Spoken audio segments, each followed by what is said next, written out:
Hi, இந்த வீடியோவில் pregnancy அப்போ மைண்ட் எவ்வளோ முக்கியங்கிறத பார்க்கலாம். மகாபாரத காலத்தில் கூட வியாசர் அவங்களோட 3 மனைவிகளை கர்ப்பம் தரிக்கும் போது அவங்களோட மனநிலை அவங்களோட 3 குழந்தைங்களை எப்படி பாதிச்சிருச்சு அப்படிங்கிறத நம்ம கேள்விப்பட்டிருக்கோம்.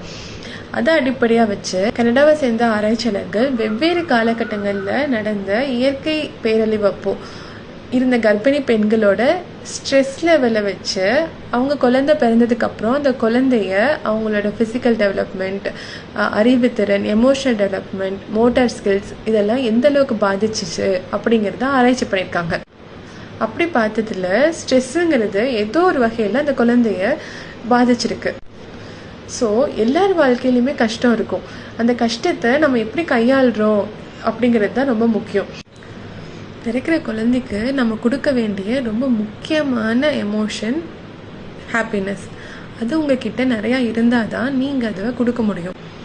ப்ரெக்னென்சி அண்ட் போஸ்ட்மார்ட்டமில் நீங்கள் நிறைய எமோஷன்ஸை கோத்ரூ பண்ணுவீங்க.